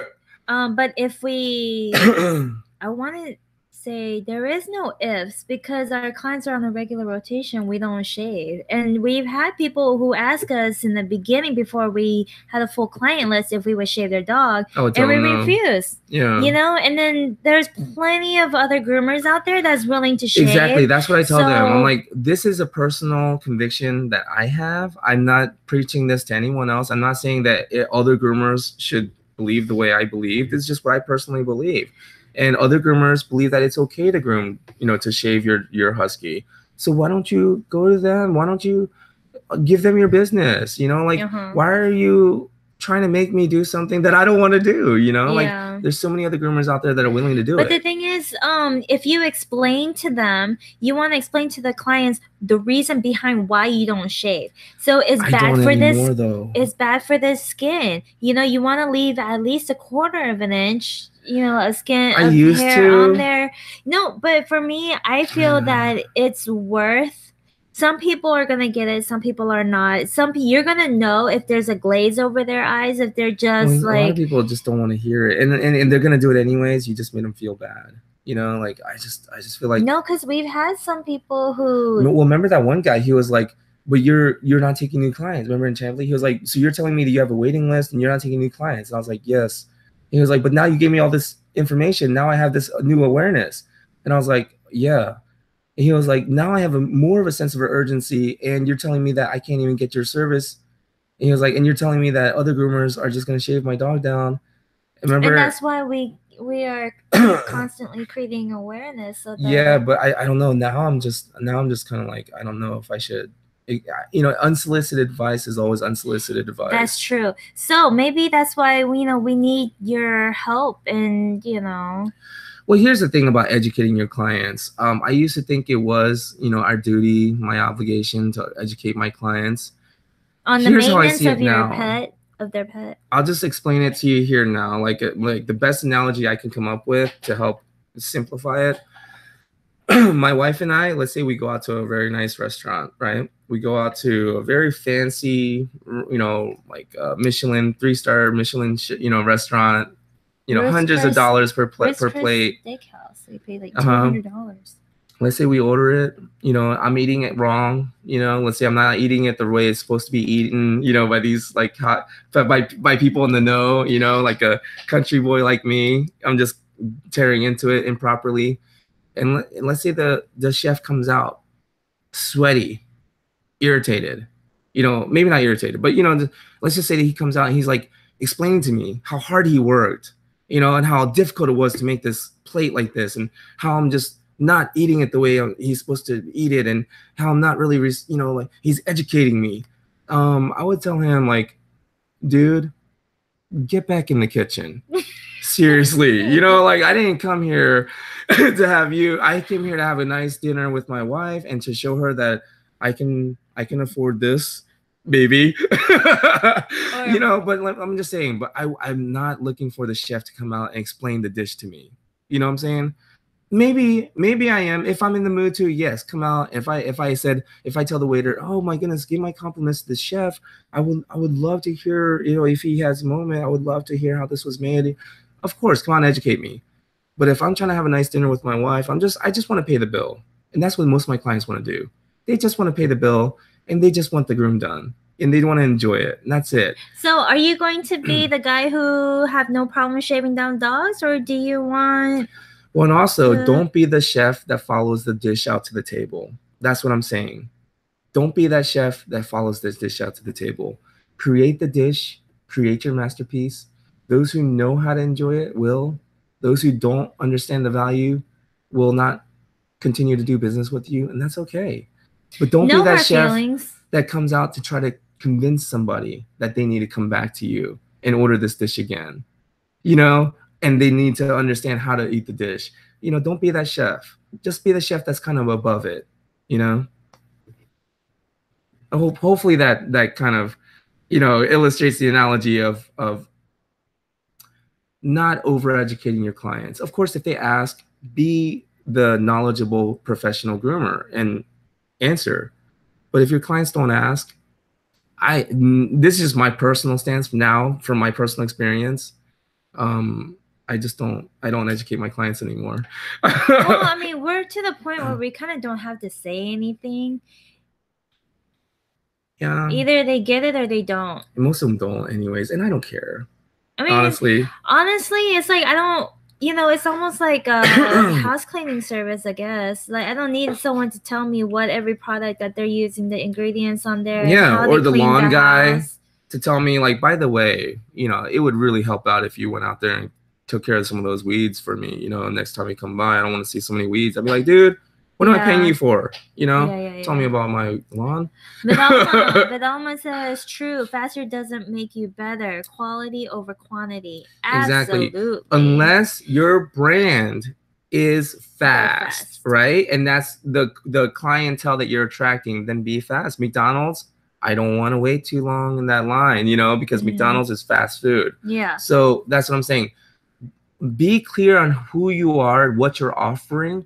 That way, the people who are looking for that type of service will be attracted to you. If you're going to be the fast client, if you like doing fast grooms, if you want to do fast grooms, and if you want to market yourself, if you want to offer all those discounts, and hey, if you're one of those discount groomers who do fast grooms, that's great. Yeah, it's about clarity over agreement. But for us, we can't do fast because we don't want to risk injuring a pet or risking the quality that goes out. So it all depends on who you are. Exactly. Clarity over agreement. Yes. Being clear on who you are. You don't have to agree with everyone, and no one has to agree with you. It's not about agreement. It's about clarity. It's about being clear on who you are. And sometimes that really takes some sitting down and doing some work, some self-examination. Absolutely. Jamie Hansen, most horse people are familiar with these press and release techniques. Absolutely. Yes. Yeah, and horse people, just from my clients, they tell a lot of my clients are equestrians. They have horses and everything. They tell me that everything I'm saying makes so much sense to them because the horse. Exactly. This is know? how they take care of their horses. They brush more, bathe less. Yeah. You know, because the oils, they want to over this, anyways. Kimberly Oros says, thank you for answering my questions. Thank you for your suggestions. Yes. Thank you for joining us. Thank Honestly, this would be awesome. This would be me and her, just kind of making some corny dad jokes and mom jokes until we run out of things to say. Unless Kimberly Oros, you joined and you made the show. Oh, everybody here that joined exactly. Us today. You are all adding value to this so much. Thank you so much. Okay, so Crystal. Sadly, this one particular dog is scared of them because the owner has used the nail clippers to get the dog to listen. So she's scared of them. So she has a negative attachment to them. It is unfortunately, it's our job to build that rapport so that the dog has a positive experience. And for you to not rush it through and not forcing it on the dog will change. And but it all takes here's time. What I've done was just with certain cases like dogs where they just freak out, the anal glands, they express their anal glands when they see the nail clippers. Here's what I've done. I've used the nail file, the Dremel, and just let's say the nail is like really long, overgrown, and you can see where the nerve is, where you would have clipped. So don't start dremeling from the tip of the nail. Start dremeling right there in the middle of the nail where you would have clipped anyways, and just Dremel halfway into it, right? Halfway into it, then Dremel on the other side halfway into it. Almost like you're sawing a tree down, And that's what I've done before, because a lot of times if they're terrified of the clippers, they'll usually be okay with the Dremel. Yeah. And if they're terrified of the Dremel too, they're just terrified of all of that. Honestly, we have to know our limits. We have to say, you need professional help here. You need a dog trainer. You need a professional dog trainer. Unless you get this dog trained, we cannot. Maybe you can make an appointment where the dog trainer is there with you, so that the dog trainer can help assist. Exactly. Knowing our role. I think it's about knowing our role. Don't try to be the hero in every story. Exactly. And I think that that's where sometimes groomers can kind of get into get trouble with with the vets. A lot of the reasons why vets don't like groomers, and they told me personally, is because we tend to diagnose things that we have no idea about, and we misdiagnose things. We call ear infections, and we tell our clients they have an ear infection, and a lot of times an ear infection is an ear infection. We can say that, but it's not really good for a groomer to say ear infection, because that's kind of diagnosing it. So I usually use very preschool terms. I say, oh, your dog's ears looked really yucky, and it smelled like this. Brown gunk comes out. I just try to use very descriptive words that a child would understand, and I don't try to use veterinarian terms. And also when it comes to training and behavior issues, I don't try to do too much, because I let them know I'm not, and a lot of my clients even ask me, oh, what do I do about this and that? I tell them that's more behavior and training. I don't do behavior. I just groom your dog. I want to stay in my lane. And the reason why I think it's good to understand techniques like pressure and release, name and explain, understanding training techniques is good, because it helps us get our job done, easier. It's like mixed martial arts. I say that groomers are mixed martial artists of the dog industry, because we're not vets, but we have to understand, concepts and things that affect the dog's health. And we're not dog trainers or behaviorists, but we have to have a very good understanding of dog behavior and how to do training techniques. So we're mixed martial artists, but when it comes to like somebody who is, let's just say we need a jiu-jitsu expert, then we have to send them to a jiu-jitsu expert. Anyways. Okay, moving on.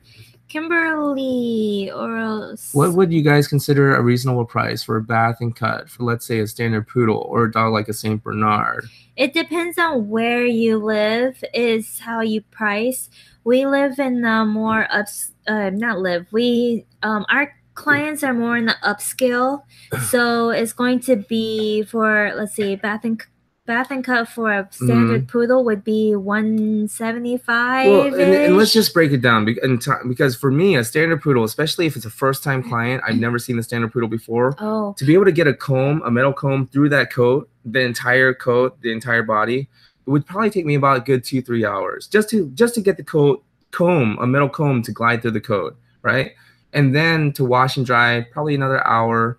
A haircut, probably another hour. So we're looking at about 4 or 5 hour job here. You know, so that means I could probably only do that one dog that day. Yeah. So yeah, I'm gonna have to charge at least $175. Yeah. And that means that if that person says that's just too much, we always reply, I understand. Yeah.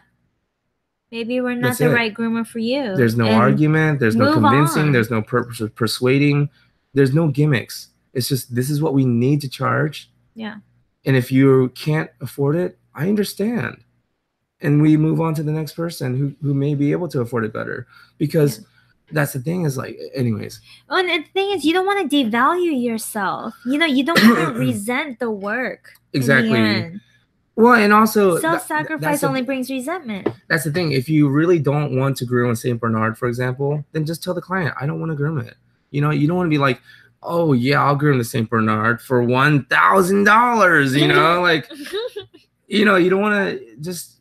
I don't want to groom a Saint Bernard. You know, just be honest with them. But I love grooming Saint Bernards, so I would tell them it's $175. If they say, oh. Some people don't say that's too much, because if they say that's too much, I say I understand. That's the end of the conversation. Some people don't say that's too much. Some people say, why is it so much?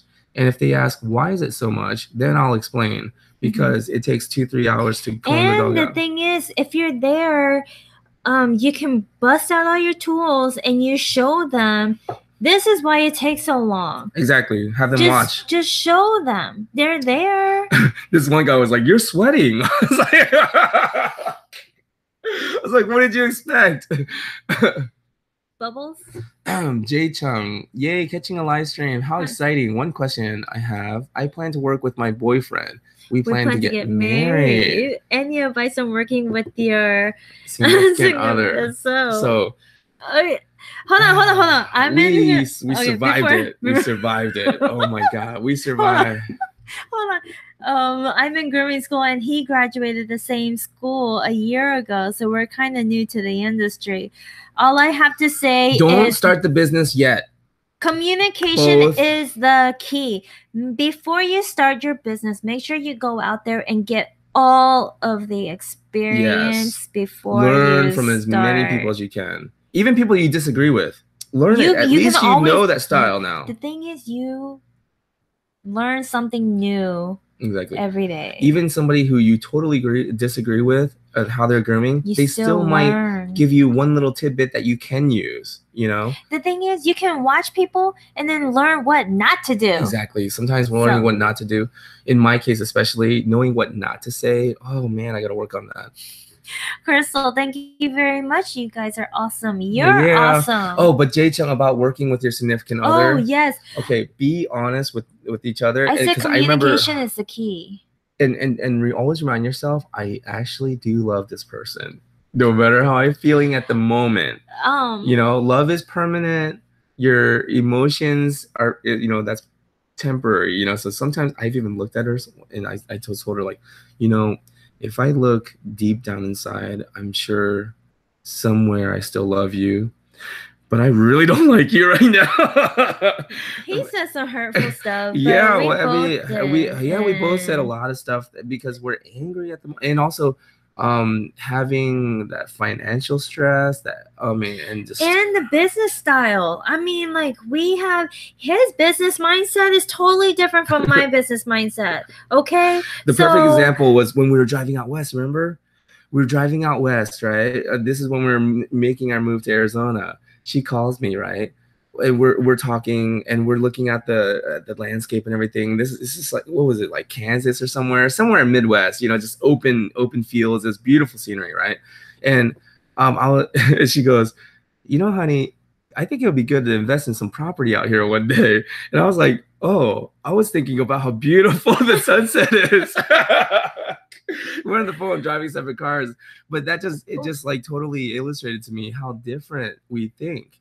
I'm looking at it like, wow, look at this beautiful scenery, the sunset, you know, like God's finger is touching me right now, you know. And she's like, honey, I think that is a pretty good idea to maybe invest in some property here one day. Like, and totally. The thing is, like, when you're opening up your own business, you have to have this serious conversation with each other about what goes down in the business. So like later when you do get busy, who's gonna do what? And when you hire employees, what is that employee gonna do?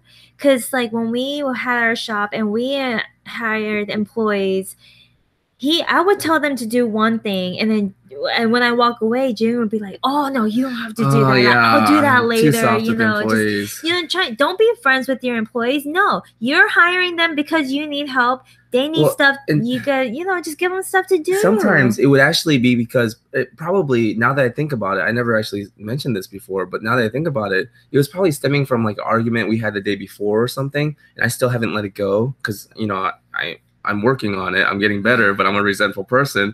And so I would still kind of hold on to the resentment of yesterday's argument. And she would tell the employee, like, can you make sure the dog's, bowls are refilled with water and do this and that? And then, and I'd be like, hey, watch how you're talking to the employees, like right there in front of the employee. I would say that to her, like undermining her authority, just because I'm still upset about the argument the day before, and I'm too embarrassed and too ashamed as a man to admit it, like. So yeah, I mean, it's a lot of these complexities that you're gonna run into because you never see it. You never see it when you're having a great relationship and everything's fine and everything's working out the way you planned. Sparkles and rainbows. Exactly. But when things go south and nothing is working out the way you planned, in fact, people are breathing down your neck and they're about to take everything you have, and you're convinced it's the other person's fault. Yeah. That's when you really find out, if you're gonna make it or not, man. All I have, the only advice I can give is communication. Yeah. Just make sure you write down. Yeah, because we're always changing. I'm not the same person she married, and neither is she. She's not the same person I married. So you have to constantly communicate and make sure we're changing together, because Paulo Coelho, he's the author of The Alchemist. Someone asked him he was saying that many people ask him, how do you stay married to the same woman for so many years, like 60 years, like, how do you stay married to the same woman? And he says, is she really the same woman? Because it seems like she's always changing. She's always I'm always married to a different woman. Oh, I'm definitely different ever since I had my kids. I feel so strong and tough, and I can conquer anything. Yeah, well, even after we failed our business, because I thought that was literally the end. I was like, this is the end. I didn't consider it as failing our business. I consider it as because our business is still going. As of today. That's true. That's true. It was that effort. That effort didn't work out. That path was not the right path for us. So we decided to end our path and steer a different way. Yeah. That's it. Yeah. Okay, so anyways, moving on. We're going to get to this last few and then we're going to end this show. We already missed the gym. So anyways, we're going to answer this last few and then end it here tonight. Kim Rose says, June and Kim, do you guys have a favorite shampoo and conditioner brands? Well, at the moment, we don't really have a favorite. We just jump around because there's so many new products coming in, so many samples that we receive. Yeah, don't let brand loyalty chain you to only using a certain brand. I mean, Nature Specialties. Terra is Equis. Awesome. Equis is awesome. Banix makes a great shampoo that has collagen in it. Just came out with they're working on redoing their label right now. Advet makes a great shampoo and conditioner. There's especially if you go to the trade shows, they give you sample shampoos, and there's you can even make your own shampoo. You can even contact manufacturers who make bottle shampoos, and you just make your own label. They'll just make your label on, and you can even ask them, like, can you put this certain ingredient in it? Like, can you put a lotus flower in it, essence of lotus flowers, whatever. Make it like, tweak it however you want. But that's later if you want to. Well, but if you wanted to, you can actually, remember we were thinking, even if we didn't sell any of our, because this is when we had our Furific Spa, business. We were thinking about making shampoo and conditioners with the Furific Spa labels and possibly selling it from our website. that we were thinking, even if none of it sells, even if we never sell a bottle of shampoo, it was still cheaper. Calculating it, just buying it directly from the manufacturer, it would be cheap. We would be saving money buying our own shampoo, our own label, like making our own label. So that's something to consider as well if you wanted to make your own shampoo. But then you have to remember, if you do want to do retail, you got sales tax you got to pay. Yeah. So just keep these things in mind. Like if you have a great idea, just break it down and think about it before you put action to it. Yeah. Okay. So Jamie, grooming from home. How do I know if it's legal to do so? I don't want upset neighbors.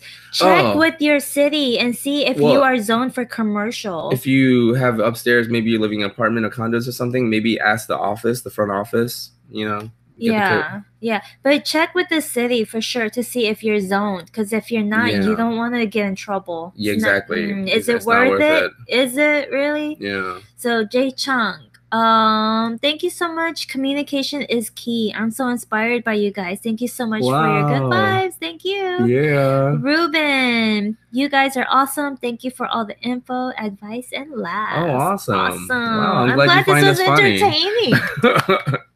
Yeah. Oh my goodness. If we end right now, we might be able to go to the gym for just a little bit. Okay, so this is the end of our... Yeah, hopefully it was helpful for anybody who's thinking of starting your own grooming business. Hopefully this was helpful. Hopefully we've given some practical steps, not just airy-fairy philosophy. I would like to end the show saying when we're going to live next, but we have no idea. We don't know when the next live is going to be. Tonight actually was questionable. We don't know what the next topic is going to be. If you have any suggestions, please leave us comments, or I guess email. What I was thinking is maybe even doing a live Q&A, kind of outlining how to do like the social media stuff that we're doing, like how to start a YouTube channel. Oh, okay. So Here's an idea. If anybody is interested, if we get good thumbs up on this topic, what if we did something like budgeting and passive income? Something for like the future, something set. Yeah, so that we don't have to worry about retirement. You have so maybe we streams. You have channels of passive income, meaning we can work on money that comes in your sleep. And it's not much at first, but it continues to build so that you can tell yourself, if I continue to groom for the next 5, 10, 20, maybe 15 years or 10 years, if I groom for the next 10 years, this can build into something substantial and I can retire off of it. Yeah. So maybe that's something we can talk about next time. So everyone's saying thanks. Awesome. Triple Lotus. Triple Lotus has been with us from the beginning. Oh my goodness. Triple Lotus. Lots of changes. Yeah, she's literally seen us go through all of this that we talk about, failing business and not failing, but changing our business model and things. Man, thank you, Chris, the Triple Lotus. You've stuck with us. I hope it was worth it. I hope we were able to answer everyone's questions and any curiosities that you guys might have had. Yeah. And I guess we'll sign off here. Over and out. Thank you so much for watching. Bye.